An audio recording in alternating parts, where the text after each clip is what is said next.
So, the ancient religion of Babylon, they all have one thing in common: the sacred feminine. The sacred feminine. The sacred feminine.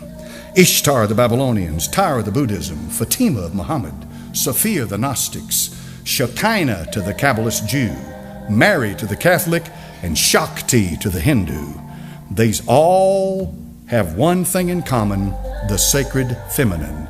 And the sacred feminine is going to take you back to the source of light, because the light that resides in that place that Plato talked about, you need a path to get back to that light. Listen, this is important. She is the one to take you to that light. Now, I'm going to give you a guess. Tell me this morning, who do you think that light is? You remember what this subject's all about? Lucifer. He's the light bearer.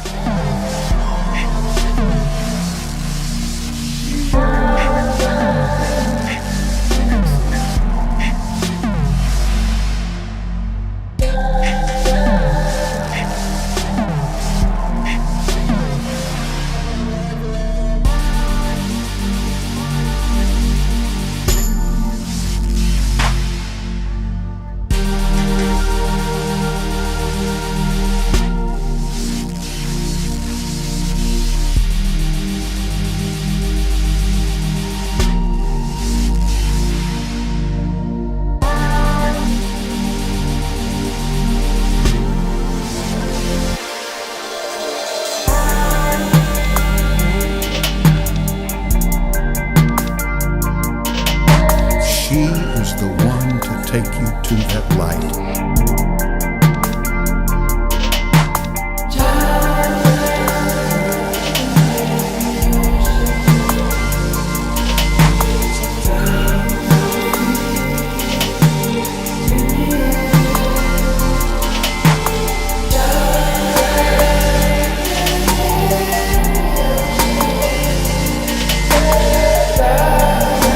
Look there, we've got the same kind of symbology on a Catholic basilica, which is kind of ironic.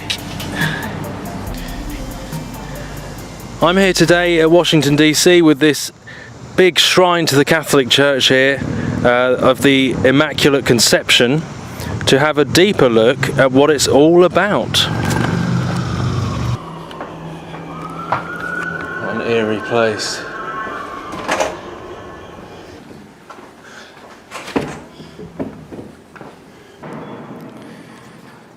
So let's go down into the belly, the underworld, where masses take place, into the heart underneath this, the tomb of this huge temple.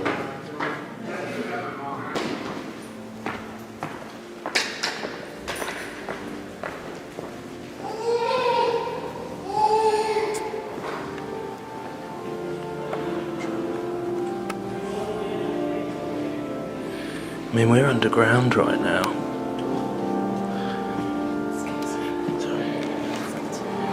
This is underground, this is in the belly, underneath the big temple.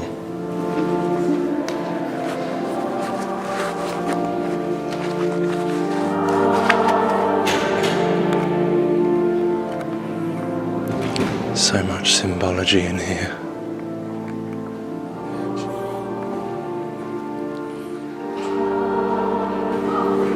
The National Shrine of Immaculate Conception. The birth pangs of the New Age, of abominations, ecumenical, one world under Rome.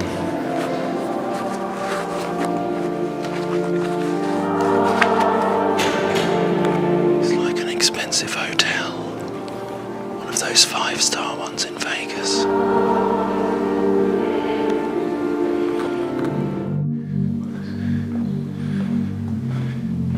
I mean, if that is not revering the Mother.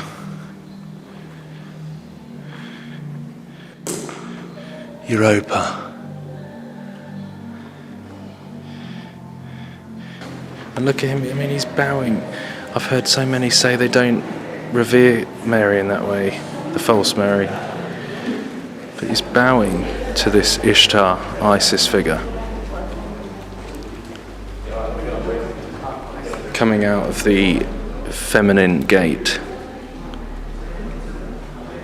The female birthing womb. I'm sure I don't really need to say too much. It's already pretty obvious what that represents. Well, and there's that hexagon again. This same symbolism, just like the Star of David. The hexagon like we saw in the other place. The hexagon with mother and child coming through. And like the reference to the black sun.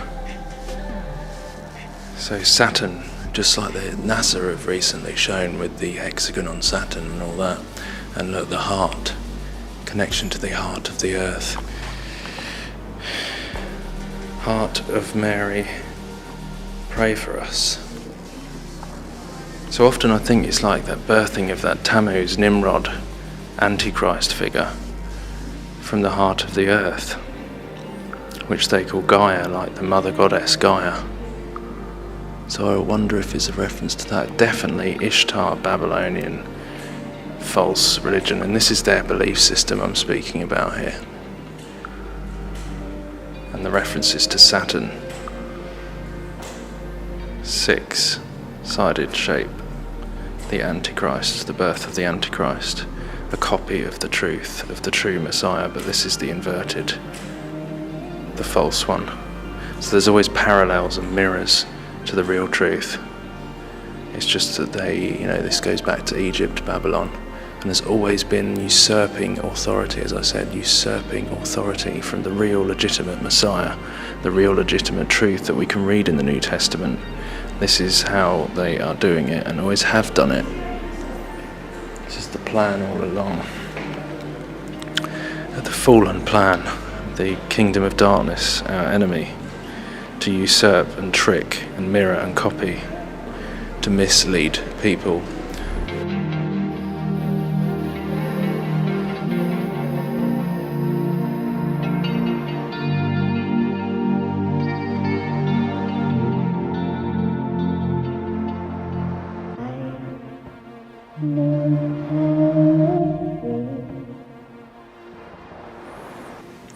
Look, pillars and archways, all the same designs as the other places, and she's sitting on a foundation stone there, behind these pillars where the veil would be, like in the Holy of Holies again, same representation, the Mother Goddess, Semiramis, Diana and child, the false Mary.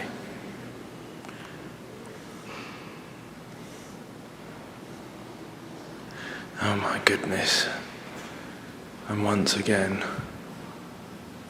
you see IXXI, which is Roman numerals for 9/11, on the cup.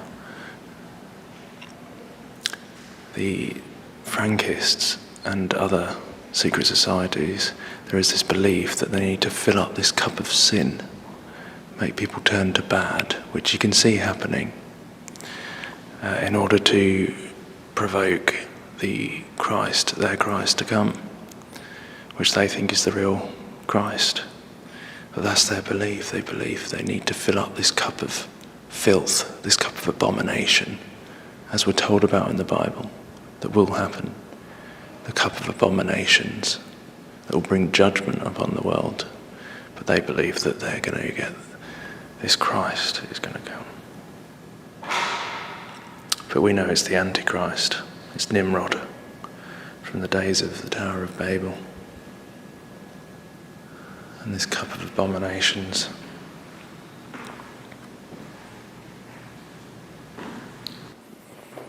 Mate!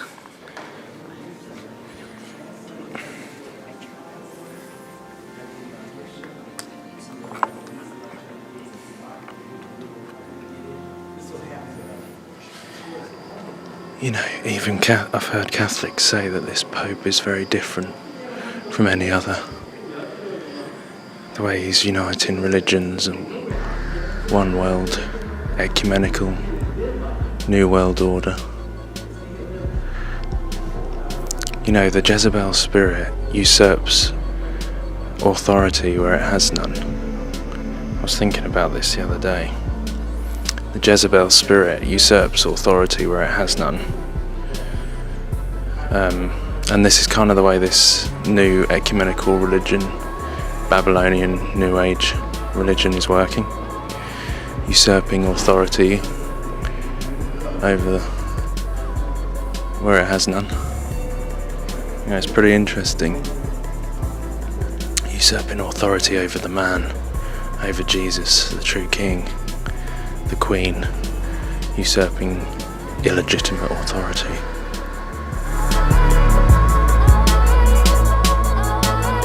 She is the one to take you to that light. Who do you think that light is? Lucifer.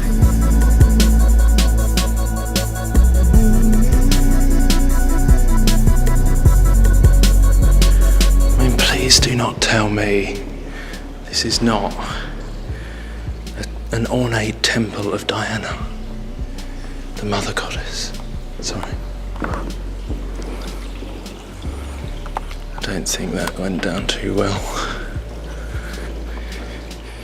But look, the celebration of fertility.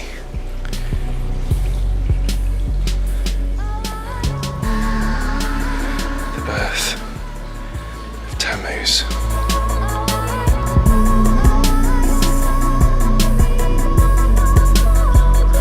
Whether you call her this, or you call her that, or you call her this, or you call her that, she's the same wherever you go.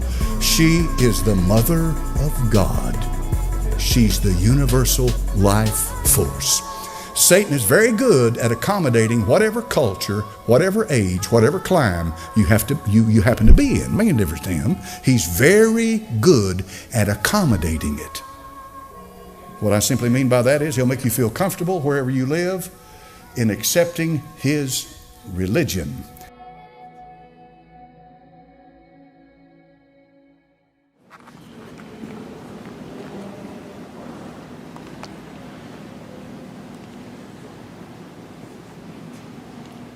You say you were going to take it back? See, look, even here it's saying to receive the scroll and to break open its seals. Oh my goodness, I didn't even realise this was here. I used this picture in a video the other day. That is Apollyon the Destroyer. Mars, the Roman god of war.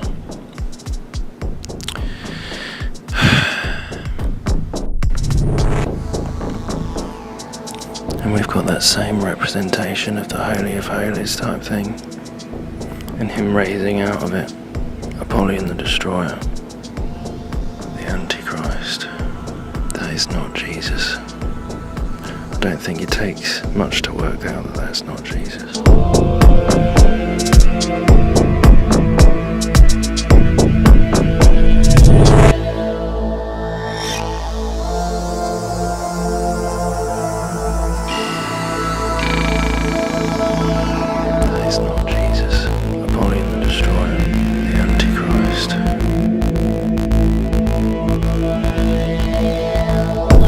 Our coverage this morning of Pope Francis in America with Nora at the White House. Nora? Thank you, Gail. Pope Francis is also going to celebrate his first Mass in the United States, and that is at the Basilica of the National Shrine of the Immaculate Conception. Now, he is the third Pope to visit the Basilica that is on the Catholic University of America campus. And Chip Reed is there to show us what to expect this afternoon. Chip, good morning. Well, good morning. Around here, most people simply call it the Shrine, and it is a beautiful building. It is the largest Roman Catholic church in America. In fact, they're expecting about 25,000 people here this afternoon to see and hear the Pope celebrate Mass.